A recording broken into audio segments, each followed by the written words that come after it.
Welcome to our debut Garden Report at Home live. We're on Facebook, we're on Twitter, we're on the YouTube channel, Daily Motion, CLNSmedia.com/YouTube is how you check us out on YouTube. I am Bobby Manning. We have our good friend Jimmy Toscano here, going from most What up, to guys? least importance. We head down to Nick Gelso. No, I mean, that should be the least right here because, Jimmy's here. That puts me at the bottom of the barrel. No, it doesn't get any lower than you, bud. No, man. This is just par for the course, man. Here we are. When do games start? What month is it? Have you left that room in the last 3 months? What'd you say? This is the first time I'm out of my bedroom since quarantine. I figured I'd come out and actually Good, then you're listening. That's a good thing. Friday's a big day. If you love the league, if you love baseball, the Red Sox are getting going. We have coverage at Fenway Park live. And more importantly, we have Orlando basketball. The first scrimmage is going to be going. Will we see Kemba Walker there? We just got off the 8th practice since the Celtics have been down in Orlando. And we had a quippy Brad Stevens raving about Kemba Walker's run to the bathroom and his change of movement and his conditioning and all this stuff. The Celtics have been adamant throughout the past 2 weeks, despite Kemba Walker's absence from practice and pain in his knee. He said he got a pain on the side of his knee that came up in Boston. And so they've been taking him slow and steady through this ramp-up period, through intense scrimmages, through just a very fast startup into action. And they continue to maintain that he's going to be all right. He's going to be available when these games start, and we'll test them in 4 days. I guess Friday isn't necessarily a real game, but it's going to be live action against the Phoenix Suns, and we'll see if he's out there. Guys, why would he be? Should they push him back? Is it worth pushing him back, given what he's going through 4 months later, still feeling that pain? Why didn't he have surgery? Well, it's not specific. You might not need it. Yeah, it's not. Get surgery for the hell of it. This is like KG all over again. Every year we go through this. So somebody. Don't you put that on Kemba. Don't you say that. Oh, it's not Kemba's fault, but I will bring up the All-Star game. I mean, come on. This is obviously an injury that we needed to be considering back then as well. And he played big minutes in that All-Star game. Is it a little? It's a little troubling, but I mean, don't forget, this is a guy, Kemba Walker. He barely missed any time, or like the last 4 seasons or so. If you want to worry about, you can go back and further. I'm just saying, you go back, historically speaking, he's a healthy player. So I don't think the Celtics were too worried about a sore knee or sore this. Everybody that comes to Boston mysteriously picks up injuries. They get the Larry Bird flu. I don't get it. So here's the argument for it that I'm going to throw out there. You're in this environment in Orlando. The Celtics all of a sudden have the second best odds to come out of the East. And once you're in the NBA Finals, says our good friends. There's odds makers. Says some guy right next to me right here.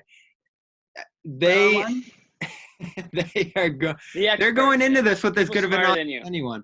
And you know what's important? They don't have to go to Milwaukee. They don't have to go to Toronto as they would have been. There's no home court. So this is kind of open season as far as the championship goes. And, you got to maximize your moment. So are there long-term concerns to playing Kemba and pushing him out there? Yes. But they're not the same team without him. They're not the same explosiveness without him. And those 4 guys, at the guard and at the 3 wing spots are what make them special.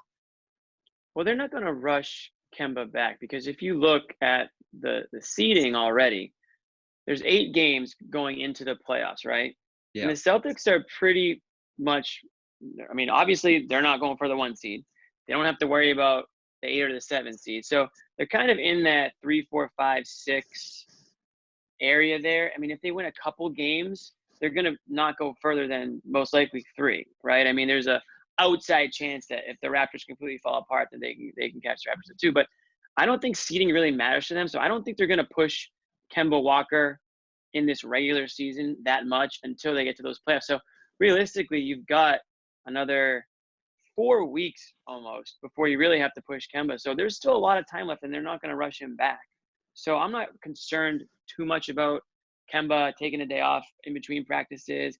I don't think that Brad Stevens is going to coach the Celtics this, regular season leading up to the playoffs the way he would normal because they've kind of got their sort of area locked in. I don't think matchup-wise they're too concerned with who they play in that first round. It'd be nice, I guess, to try to avoid the Bucks in the second round. But if you're going to play them regardless, then you might as well just not really worry about that. Well, the longer that you wait to play them, though, the longer you can hold Kemba out. That's really what you have to take into consideration. No, they're going to have to use Kemba in the playoffs. It's not like they're not a good enough team to just win without Kemba. Yeah, they have. I think they can get out of the East without Kemba.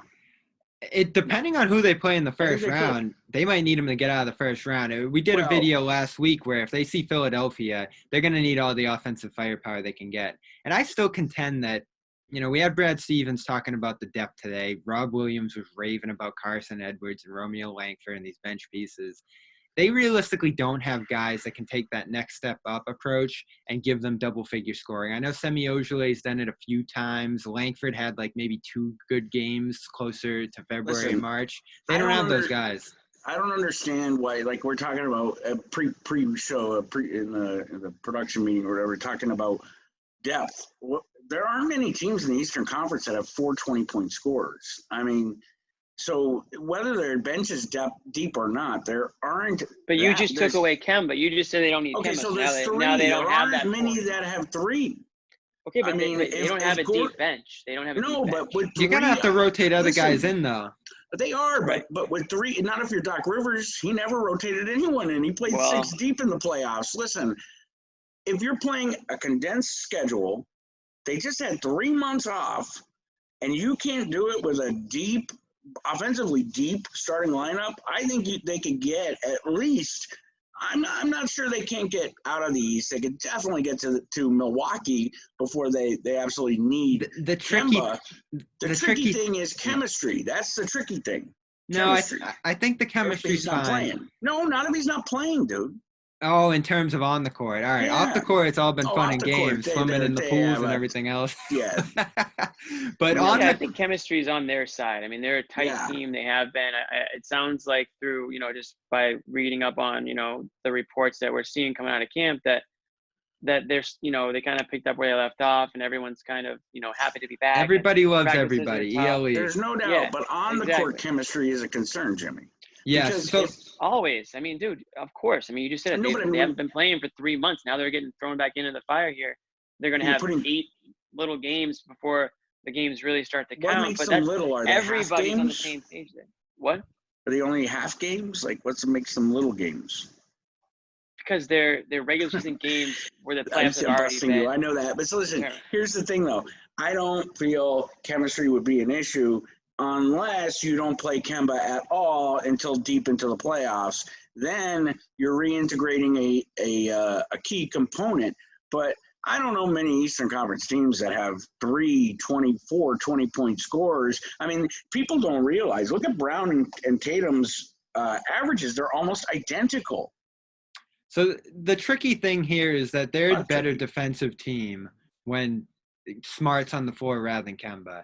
I know. When they're missing Kemba, I mean, they're about 7 points less per 100 possessions. So they go from being like an elite level offensive team with him to just kind of a middle of the pack team without him. And the problem is they're shooting a lot of jump shots. You're going to have funnels for penetration. I know Marcus Smart's good at that, but you're going to have a situation where Jason Tatum's going to be the main guy on the ball. And if you face a team like Philadelphia, those blitzes are coming. Who's going to be able to withstand those aside from him? If Kemba's out there, that's him. If he's not, I mean, can Hayward do it? Can Smart do it effectively on the ball himself? I mean, they're going to be pushing to get Tatum off the ball if Kemba's not out there and make someone else beat them.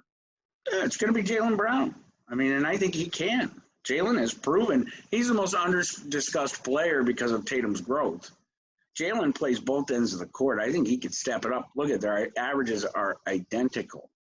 That is what I miss. Jaylen definitely plays both ends of the courts fiercely. I mean, talking about Tatum and just remembering how on fire that guy was before this whole thing took off. That's the key.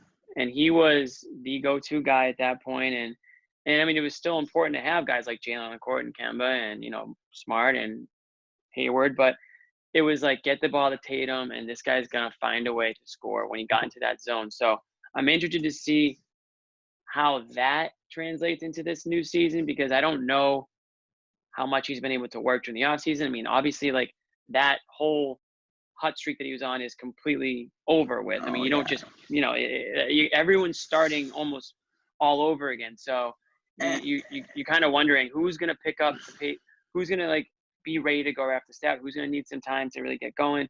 Is Gordon Hayward going to be a little bit more timid, or did he lose his confidence a little bit? So I think there's just a lot of questions, but you do need Kemba in order to go as far as you want to go. Right. And let's not forget that, and Bob, you just mentioned it, the Celtics are now the second favorite team out of the East.